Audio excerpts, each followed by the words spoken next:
बोलो श्री प्राणनाथ प्यारे की जय, सतगुरु महाराज की जय, अनादि श्री कृष्ण की जय। प्यारे सुंदर साथ जी, आप सभी को प्रणाम करते हुए आज हम चर्चा करेंगे कि क्या हम इस संसार में जहाँ भी हैं यथावत, क्या हमें परमात्मा देख रहा है? हम जो भी कर्म कर रहे हैं, क्या परमात्मा हमें देखने के बावजूद भी सुन रहा है? तो आज आप बड़े भाव से आप इस प्रसंग को सुनेंगे, क्योंकि दुनिया में जितने भी हम सब कर्म कर रहे हैं तो हम लोग सोच रहे हैं कि कोई देख नहीं रहा है, लेकिन वह पर ब्रह्म परमात्मा की एक ऐसी लेंस रूपी कैमरा है जो अंधेरे में भी देखती है। और हम जीवन में जितने भी सत्कर्म या बुरे कर्म, जो भी कर्म हम कर रहे हैं, सारा रिकॉर्ड होता रहता है। और जब शरीर ये छूटता है तब आपके सामने भी वह लोड किया हुआ वह मेमोरी आपके सामने खोल दिया जाता है और आप खुद स्वीकार कर लेते हैं कि मैं अच्छे कर्म किया हूँ कि बुरे कर्म किया हूँ। लेकिन यह कर्म का बंधन कब तक रहता है? जब तक आपको अपनी पहचान न हो जाए कि मैं कौन हूँ। जिस दिन प्यारे सुंदर साथ जी आपकी अपनी पहचान हो जाएगी तो आप तो ऑलरेडी परम धाम के मूल मिलावे में बैठी हुई वहाँ से प्रतिबिंबित इस मायावी संसार को आप देख रही हैं। आप तो ऑलरेडी ओरिजिनल में परम धाम में ही बैठी हैं और पूरा ये संसार मोह माया का ये एक पर्दा है। जैसे हम लोग सिनेमा हॉलों में देखते हैं तो सिनेमा हॉल का जो पर्दा होता है कोरा एकदम सफ़ेद होता है, ऐसे ही उस पर 3 घंटे की फिल्म चलती है, कोई दाग कोई कुछ नहीं होता है। वैसे हम सभी का भी जीवन है, ये 3 घंटा बचपना, नौजवानी और वृद्धावस्था हम सब देख रहे हैं। और जिस दिन आपकी अपनी पहचान हो जाएगी तो इस माया में कोई भी कर्म का आपके ऊपर प्रभाव नहीं होगा। अगर आपकी पहचान नहीं हो पाई तो निश्चित तौर पर आप कर्म के बंधन में फंसेंगे और आवागमन के चक्कर आपके ऊपर बना रहेगा। इसी पर आधारित ये क्या परमात्मा हम सभी को देख रहा है? हम जो भी कर्म कर रहे हैं वो हमें सुन रहा है? तो आपके भाव पर मैं एक छोटा सा प्रसंग डाल रहा हूँ कि एक देश था जिसमें एक चागसेन नामक एक न्यायाधीश थे, जजमेंट थे।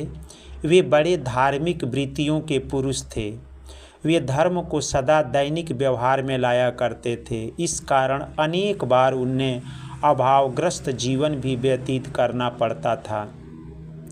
एक दिन उनके एक धनिक मित्र उनके पास आए। शिष्टाचार की औपचारिकता बातें होने के बाद उन्होंने अशर्फियों की एक थैली निकाली और बड़े आदर से उन्हें भेंट करते हुए कहा कि हमारा एक काम है, क्योंकि आप जजमेंट में हैं, बैठे हुए हैं, तो हमारे पक्ष में आप फैसला सुना दीजिए और हमारे और आपके अतिरिक्त इस धनराशि की बात कोई नहीं जान सकेगा। कृपा कर आप इस थैली को रखिए और मेरा काम कर दीजिए। भला इसे कौन देखता है?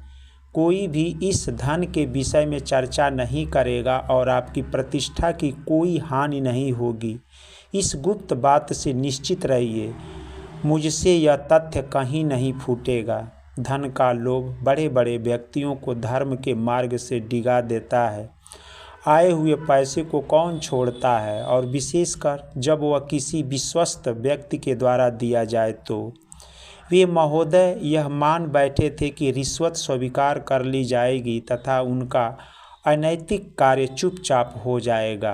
पर न्यायाधीश के धर्म ने अपनी आवाज़ ऊंची की। वे सदा से धर्म को दैनिक व्यवहार में लाने के पक्षपाती रहे थे।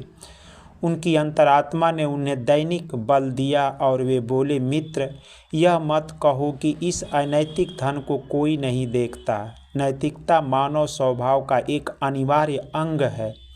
मनुष्य की गुप्त धर्म बुद्धि से स्वयं उसे आंतरिक तृप्ति और मन शांति मिलती है। जिस दृष्टि से हम दूसरे के कार्यों को आलोचना करते हैं, उसी कट दृष्टि से स्वयं अपनी भी आलोचना करनी चाहिए।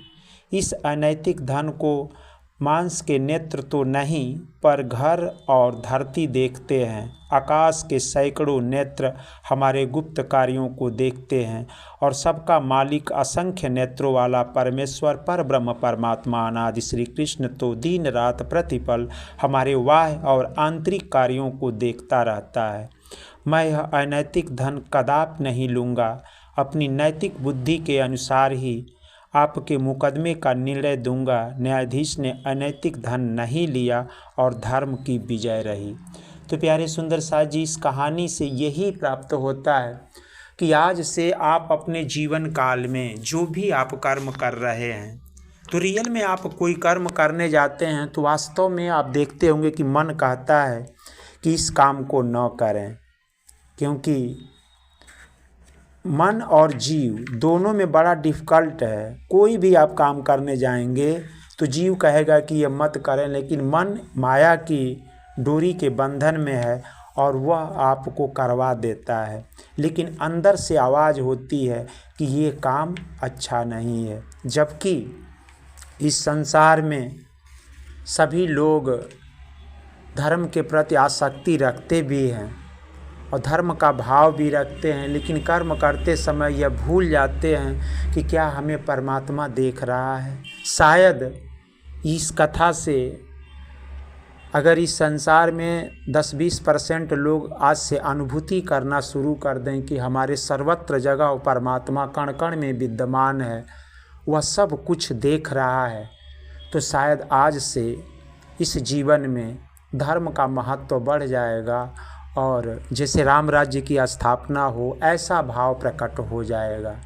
तो प्यारे सुंदर साथ जी, आज से आप सत्कर्म करते हुए हमेशा कोई भी कर्म आप कर रहे हैं तो हमेशा याद रहे कि नीचे से ऊपर तक सर्वत्र जगह परमात्मा व्याप्त है और वो आपको देख रहा है, और उसका आपको जवाबदेही एक न एक दिन करना ही पड़ेगा। इसीलिए इस संसार में जो भी आप कर्म कर रहे हैं तो उस कर्म को सोच समझ के करें और समर्पण भाव से करें। समर्पण भाव जब रहेगा तो आपका इसमें कोई निष्ठा नहीं रहेगी। आप कान्हा को समर्पण कर दें कि हे कन्हैया, मैं जो भी कर्म कर रहा हूँ आपके तत्वाधान में कर रहा हूँ, आप चाहें तो मेरी नैया डुबा दें या पार कर दें। इस भाव से आप करके तो देखिए, आपके जीवन में सारे कर्म अच्छे होंगे और आपका जीवन निश्चित रूप से कल्याण होगा। तो हम सभी से आग्रह करेंगे कि आज से आप जो भी कर्म करें तो सोच समझ के करें कि वह परमात्मा तीसरी नेत्रों से देख रहा है, और अगर बुरे कर्म किए तो भी देख रहा है, तो आपको एक न एक दिन इसकी सज़ा मिलेगी। अच्छे कर्म हैं तो अच्छाई प्राप्त होगी और आपका जीवन कल्याण होगा। इन्हीं शब्दों के साथ आप सभी को कोटि 100 बार प्रणाम प्रणाम प्रणाम।